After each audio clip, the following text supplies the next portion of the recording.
7:30 రివ్యూలోకి ఇప్పుడు మనం వెళ్ళిపోబోతున్నాం. 'శరత్ చంద్రపై గగన్' గెలవడంతో ఇక గెలిచిన వారు చెప్పిన మాట ఓడిపోయిన వారు వినాలి కాబట్టి ఇక శరత్ చంద్రకి గగన్ భూమికి ఆశీర్వాదం చెప్తాడు. ఇక అందరి ముందు భూమి బర్త్‌డే సందర్భంగా శరత్ చంద్ర అక్షింతలు వేస్తూ ఇక భూమి మాత్రం వాళ్ళ నాన్న కాళ్ళు పట్టుకుంటూ, నాన్న ఈ జీవితానికి ఇంకేం కావాలి? నేను మొదటిసారి పుట్టినరోజు చేసుకుంటున్నాను. నీ ఆశీర్వాదం కూడా దొరికింది నాన్న అని చాలా సంతోషపడుతూ ఉంటుంది. ఇక శరత్ చంద్ర కూడా ఆశీర్వదించి అక్కడి నుంచి వెళ్ళిపోతాడు. కానీ అపూర్వ మాత్రం కోపంగా చూస్తూనే ఉంటుంది. ఇక మరోవైపు గగన్, భూమి, పూరి వాళ్ళు చాలా సంతోషంగా ఉంటారు. భూమి మాత్రం చాలా కృతజ్ఞతగా గగన్ వైపు చూస్తూనే ఉంటుంది. ఇక అక్కడి నుంచి ఇంటికి బయలుదేరి వస్తారు. ఇక శరత్ చంద్ర మాత్రం ఇంటికి వచ్చాక చాలా కోపంగా ఉంటాడు. అపూర్వ మాత్రం, బావా నువ్వు ఆశీర్వదించింది నీ కూతుర్నే కదా, ఏం కాదులే, కానీ వాడు నువ్వు పెద్ద మనిషి అని చూడకుండా అలా కొడుతున్నాడు బావా. కనీసం నా భార్య తండ్రి అని కూడా చూడలేదు బావా వాడు నిన్ను అని ఇక శరత్ చంద్రకి ఎక్కిస్తూ ఉంటుంది.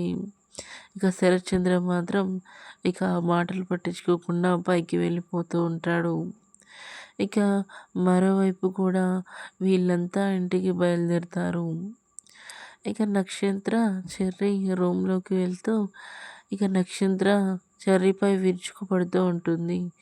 ఏవే ఏంటి అలా పెట్టుకున్నావు ఫేసు అని చెర్రీ అనడంతో, నీకెందుకురా అని అనడంతో, ఏంటి మళ్ళొక్కసారి అను అని చెర్రీ అంటాడు. ఏం లేదండి, ఇంతసేపు బయట తిరిగి వచ్చాను కదా, నాకు కాస్త టయర్డ్గా ఉంది అంటున్నాను అని అనడంతో, సరే సర్లే పడుకో అని అంటాడు. ఇక కేపీ శారదకి కాల్ చేసి మాట్లాడదామని ఫోన్ తీస్తూ ఉండగా మీరా ఇలా అంటూ ఉంటుంది. ఏంటండి అప్పుడే రాయబారం నడుపుతున్నారా? అక్కడ మీ పెద్ద కొడుకు గెలిచాడన్నా, ఇక్కడ మా అన్నయ్య ఓడిపోయాడన్న బాధ కంటే అక్కడ మీ కొడుకు గెలిచాడన్న సంతోషం ఎక్కువగా ఉన్నట్టుంది అని అంటూ ఉంటుంది. అప్పుడు ఇక కేపీ ఇలా అంటాడు, ఎవరు గెలిచినా నాకు సంతోషమే మీరా, అలా ఏమీ లేదు అని అంటూ ఉంటుంది. ఇక మరోవైపు పూరి, శివ వాళ్ళంతా ఎవరి గదిలోకి వాళ్ళు వెళ్ళిపోతారు. ఇక కేపీ కూడా ఫోన్ చేసి శారద మాట్లాడుతూ ఉంటాడు. శారద, ఈరోజు నాకు చాలా సంతోషంగా ఉంది. మన కొడుకు పోటీలో గెలిచాడు అని అంటూ ఉండగా, అవునండి నాకు కూడా చాలా సంతోషంగా ఉందండి అని ఇద్దరు మాట్లాడుకుంటూ ఉంటారు. ఇక భూమి చాలా ఎమోషనల్ అవుతూ ఉంటుంది. అందరూ పడుకున్న టైంలో ఇక భూమి వాళ్ళమ్మ ఫోటో శారద ఇంట్లో కూడా ఉంటుంది. అయితే ఫోటో దగ్గరికి వెళ్ళి ఇలా మాట్లాడుతూ ఉంటుంది. అమ్మ చూసావా అమ్మ, నాన్న ఈరోజు నన్ను ఆశీర్వదించారు. ఏ సంక్రాంతికైతే నువ్వు లేవని మేము చేసుకోలేదు, అదే సంక్రాంతి రోజు నేను పుట్టానమ్మా, ఇన్నేళ్ళు చేసుకోలేదు. కానీ ఇదంతా గగన్ బావ వల్ల సాధ్యమైందమ్మా అని ఫోటోతో మాట్లాడుతూ ఉంటుంది. అదే అక్కడి నుంచి వెళ్తున్న గగన్ భూమి మాట్లాడుతూ ఉంటే పక్కకు నిలబడి వింటూ ఉంటాడు. ఇక నాన్న దగ్గర ఈరోజు బావ కర్రసం పోటీలో గెలిచి మరి నాకు నాన్నతో ఆశీర్వాదం ఇప్పించాడమ్మా. ఇగో ఈ అక్షంతలు చూడు, ఈ అక్షంతలు అవే అమ్మా, నాకు ఎంత సంతోషంగా ఉందో అమ్మా. ఇలాంటి కుటుంబంలోకి నేను రావడం నా అదృష్టం అని వాళ్ళ అమ్మతో చెప్తూ ఉంటుంది. ఇదిగో ఈ అక్షింతలు నాన్న వేసిన అక్షింతలే అమ్మా అని అక్షింతలు తీస్తూ చూపిస్తూ ఉంటుంది. అని ఈ ప్రేమ శాశ్వతమైతే ఇంకెంత బాగుండో అమ్మా. నేను పెట్టిన కండిషన్ కోసం బావ ఇంతలా చేశాడు.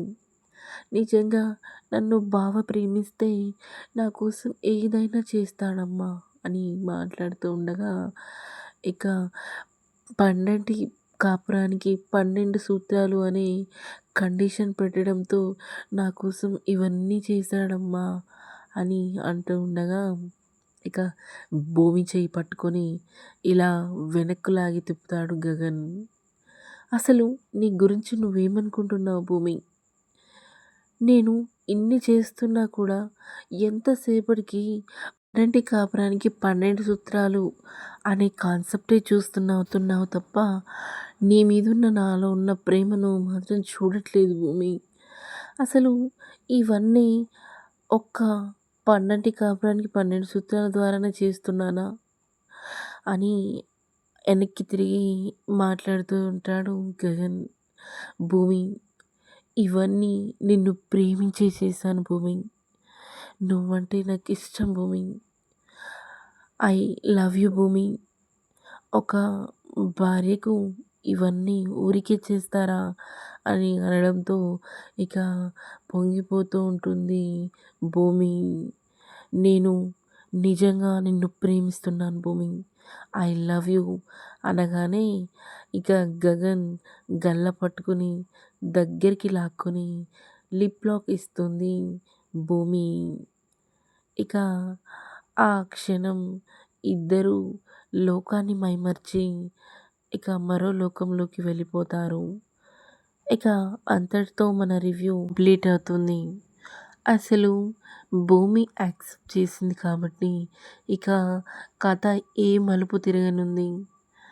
మరికొన్ని ట్విస్టులతో మన రివ్యూస్ రాబోతున్నాయి. అంతవరకు ఛానల్ని సబ్స్క్రైబ్ చేయండి.